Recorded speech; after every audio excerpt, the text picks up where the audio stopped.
Rumbishi ndetse na Remera muri Repubulika na Demokarasi ya Kongo, imirima ndetse n'amashyamba n'intoki ikaba yuzuye imirambo ya za Wazalendo ndetse na FDLR nyuma y'uko hashize iminsi hari imirwano ikomeye cyane hagati ya MAA23 ndetse na Wazalendo zari zaje mu mujyi Kavu zishaka kuyigarurira. Turaza kubabwira yuko mu Burundi hamaze guturuka izindi batayo zigera kuri 3 zikaba zagiye mu Minembwe aho zagiye guhangana ndetse no kurwana na MAA23 mu bintu bitandukanye. Turaza kubabwira yuko Uburundi kera kabaye bwafunguye imipaka yabwo inyuma y'igitutu gikomeye cyane cya Union Européenne, bakaba bamaze kuyifungura kuri iki gitondo cyo kuri uyu wa 23 Gashyantare uyu mwaka. Ariko nanone turaza kubabwira kuri operasiyo ikomeye cyane, operasiyo yabaye yakozwe n'intare za Sarambwe kuri uyu munsi kuri 23 hari mu gitondo ubwo yafataga umwanya wayo igakora operasiyo yo gusukura Gatoyi. Nyuma y'iminsi n'ubundi Gatoyi muri Masisi MAA23 imaze iminsi hanganyemo n'ibisarigoma ndetse na Wazalendo FDL ndetse n'abandi bose bari guteza umutekano muke. Ariko MAA23 yari imaze iminsi yarabihoreye, ariko guherejo yatangije urugamba rukomeye cyane rwanagwemo abawazalendo bakomeye cyane, abawazalendo benshi cyane. Twakomeje kugenda tubona amashusho menshi cyane y'imirambo y'abawazalendo bapfuye bari mu bice bigiye bitandukanye. Ariko ubu ngubu MAA23 ikaba yakoze operasiyo ikomeye cyane. Turaza kubabwira operasiyo ukuntu yari imeze n'ukuntu byagenze.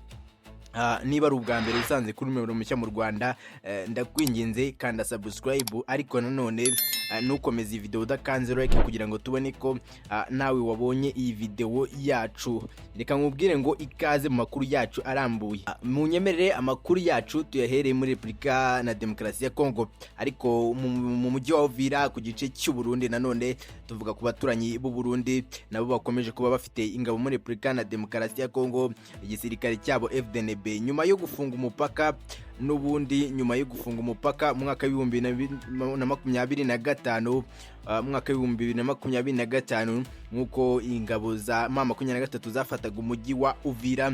Burundi kubera ko bwari bufite ikibazo gikomeye cyane, kubera ko nabwo bwari buri mu ntambara, bwatangiye kugira ikibazo cy'umutekano w'igihugu cyabo. Batangira kwibaza uko bigiye kugenda, batangira kumva ko MAA23 igomba kubatera uko byagenda kose. Ariko ntago MAA23 igeze batera, ahubwo mu rwego rwo kwiyumvisha ko umutekano wabo urinzwe bahise bafunga imipaka, bahita bafunga imipaka yabo ibahuza n'ubundi na Repubulika na Demokarasi ya Kongo mu bice bigiye bitandukanye, haba mu bice bya Uvira ndetse n'ahandi. Ariko ubu ngubu kuri uyu munsi muri iki gitondo leta y'u Burundi yatangaje ko yafunguye imipaka, ndetse abantu ba mbere babyutse bahabwa ibyangombwa bemerera kwambuka imipaka nyuma y'igitutu cy'imiryango mpuzamahanga y'ubutabazi Européenne, aho bari bamaze iminsi bashyize igitutu cyane ku Burundi kugira ngo kibe cyari kuri impunzi. Ni impunzi zari ziri mu Burundi zibayeho nabi, aho nibura impunzi zirenga 600 zari zimaze kwatakariza ubuzima kubera imibereho mibi, inzara ndetse n'indwara zitandura cyane cyane iziterwa n'umwanda. Nyemerera amakuru yacu tuyakomereze n'ubundi Masisi. Tumaze iminsi tubabwira ko byakomeye cyane.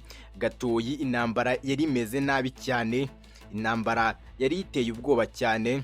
Ariko Gatoyi ubu ngubu ibintu byaje kuba byakemuka nyuma y'uko MAA23 yakoraga operasiyo ikomeye cyane, operasiyo yagwemo abawazalendo benshi cyane. Mwakomeje kugenda mubona ku mbuga nkoranyambaga, ariko impamvu tutaberetse amafoto nuko amafoto yabo n'ubundi amafoto y'imirambo cyangwa se y'abantu y'amaraso aba ari ikintu gihanwa na YouTube. Rero mu minsi iri imbere tugiye kubakora groupe tuzajya tubaheraho ayo mafoto agiye atandukanye.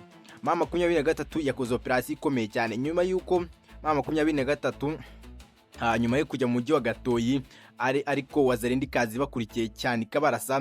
MAA23 ikabihorera cyane ko MAA23 yari bizi kitarisuganya yigira mu misozi.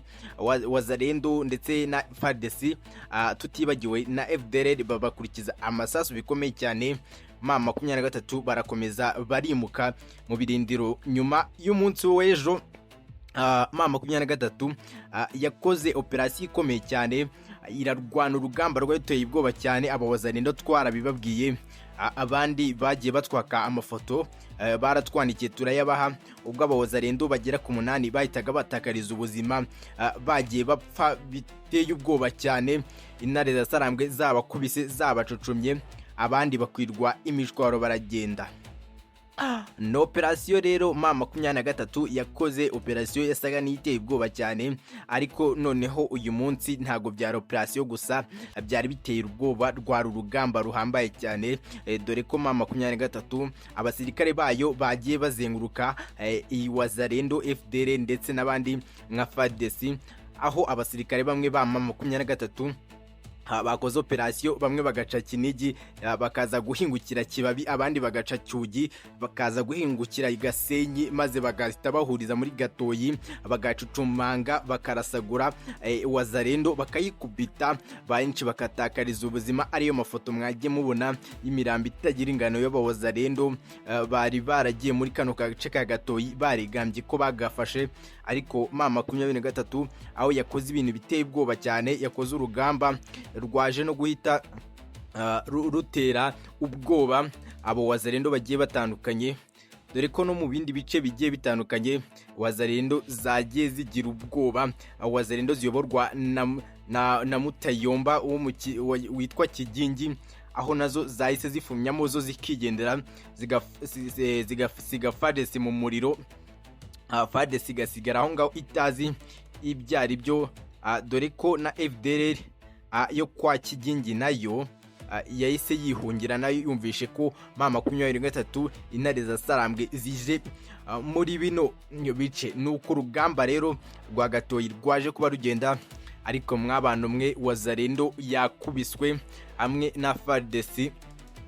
Ni ibintu byari biteye ubwoba cyane kubera operasiyo yakozwe na MAA23. Nyemerera andi makuru tubabwire yuko nibura uyu munsi tariki 23 i Burundi hakaba haturutse batayo zigera kuri 3 z'abasirikare n'ubundi bajya mu gace ka Minembwe. Nyuma y'iminsi habaye urugamba rukomeye cyane, ariko intare zasarambwe ziri kumwe n'amadubu zikaza gukubita inshuro ingabo z'u Burundi, iza Tanzania ndetse n'iza Repubulika na Demokarasi ya Kongo, tutibagiwe na wazalendo, FDL ndetse n'abandi bose bakaba barakubiswe inshuro.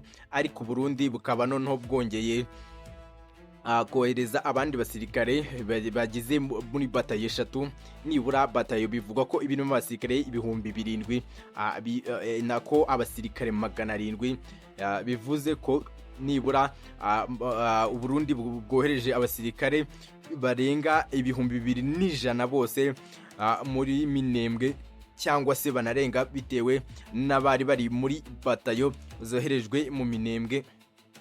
Ibintu bitoroha cyane, bitagomba koroha muri no minsi, dore ko urugamba rushobora kongera kubura rukomeye cyane rw'injyana muntu muri Minembwe. Ariko n'ubundi amaduni n'intare zasarambwe nabo bashobora kuba bahora biteguye n'ubundi nkuko tumaze iminsi tubibona. Sibyo byonyine, muri Tanzania havuye n'izindi ntwaro zikomeye cyane zigomba kujyanwa mu Minembwe. Nyamuneka MAA23 natwirwaneho bafite ibibazo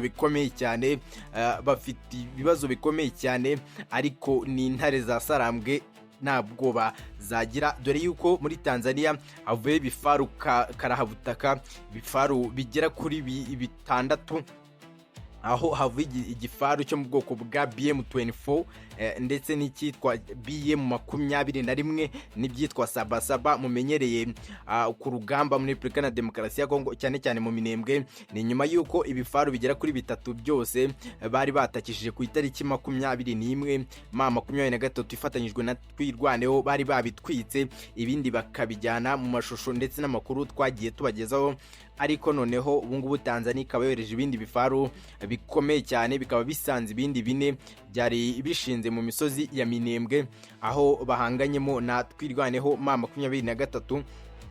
naho hari urugamba rutoroshye cyane, habuze uwakwigarurira Minembwe yose, Poezero ndetse na Fizi yose muri rusange. Nahangaha mbaye nsoreje amakuru yanjye. Niba ari ubwa mbere wisanze kuri Miburo Mishya mu Rwanda, ndakwinginze niba ayo makuru hari icyo akumariye, kanda kuri like, ariko nanone ukande kuri subscribe kugira ngo wifatanye natwe tujye tubana nawe 5 kuri 5. Ushobora no gutanga igitekerezo cyawe muri comment. Nahangaha mbaye nsoreje ngewe, iyi ni Kivu update.